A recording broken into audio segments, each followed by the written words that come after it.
क्या आपको सप्तऋषियों के नाम पता है? क्या आप जानते हैं कि ये सिर्फ तारों के नाम नहीं बल्कि वेदों के अमर ज्ञानी हैं? और क्या आपने कभी सोचा है कि ये 7 ऋषि आज भी क्यों याद किए जाते हैं? आज हम जानेंगे सप्तऋषि कौन थे, वेदों में क्यों इतने महत्वपूर्ण हैं और इनके अद्भुत किस्से। अगर आपको भारतीय इतिहास, पुराण और वेदों की बातें जानना पसंद है तो इस वीडियो को अंत तक देखिए।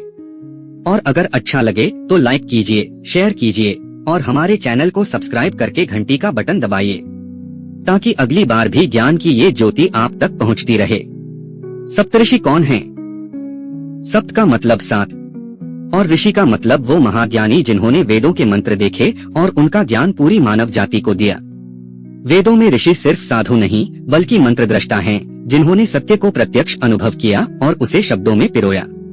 ये ब्रह्मा के मानस पुत्र माने जाते हैं, जिन्हें सृष्टि के आरंभ में धरती पर भेजा गया था। वेदों में इनका महत्व ऋग्वेद के कई सूक्त वशिष्ठ, विश्वामित्र, अत्रि जैसे ऋषियों के नाम पर हैं। यजुर्वेद में यज्ञ विधि, सामवेद में संगीत और अथर्ववेद में औषधि व रक्षा के मंत्र, इन सबका ज्ञान इन्हीं ने दिया।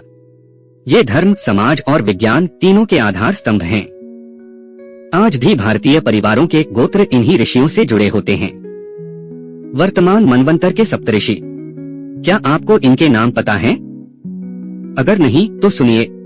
अत्रि चिकित्सा और तप के आचार्य, भरद्वाज वेद और युद्धकला के गुरु, गौतम न्याय दर्शन के प्रवर्तक, जमदग्नि परशुराम के पिता, सत्यप्रिय, कश्यप सभी प्राणियों के जनक, वशिष्ठ रामायण काल के गुरु, विश्वामित्र गायत्री मंत्र के दृष्टा, आकाश में सप्तऋषि उर्सा मेजर, ध्रुव तारे के पास 7 चमकीले तारे, यही हैं सप्तऋषि मंडल। प्राचीन काल में नाविक, किसान और याजक इन्हें देखकर दिशा और समय का निर्धारण करते थे। क्या आपने रात के आकाश में इन्हें कभी देखा है? इससे जुड़े कुछ इंटरेस्टिंग कहानियां हैं जो हमारे शास्त्रों के मिलती है, जिनमें से पहली है वशिष्ठ बनाम विश्वामित्र, शक्ति और योग की अद्भुत प्रतिस्पर्धा। पृष्ठभूमि, महर्षि वशिष्ठ एक ब्रह्मऋषि थे जिनके पास नंदिनी नाम की एक अद्भुत कामधेनु गाय थी। यह गाय इच्छानुसार असीमित भोजन और धन प्रदान कर सकती थी।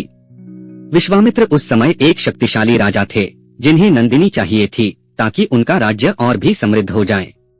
एक बार विश्वामित्र ने वशिष्ठ के आश्रम में आकर नंदिनी को देखा और मोह में पड़ गए।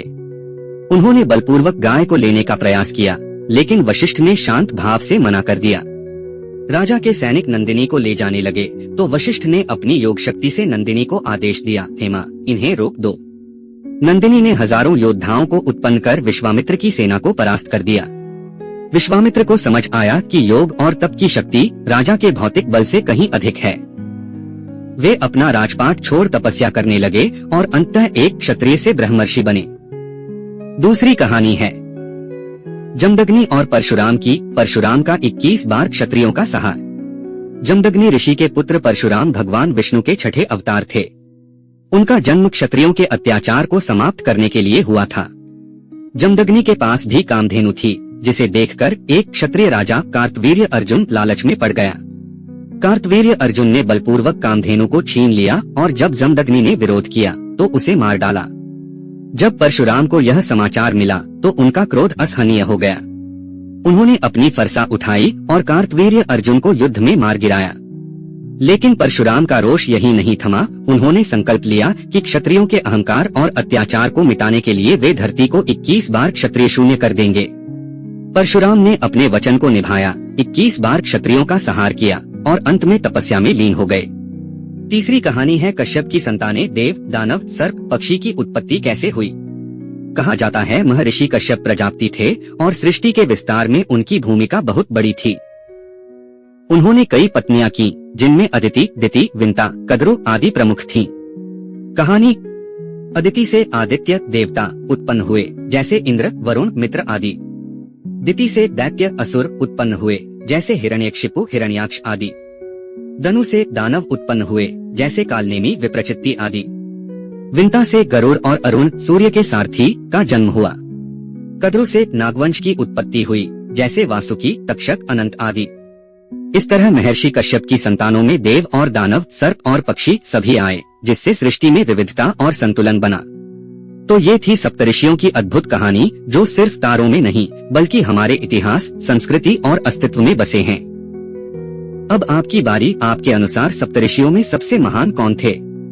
क्या आपको लगता है कि उनका ज्ञान आज भी हमारे जीवन में उतना ही जरूरी है? और क्या आपने कभी सप्तऋषि तारामंडल को अपनी आंखों से देखा है? अपने जवाब कमेंट में जरूर बताइए।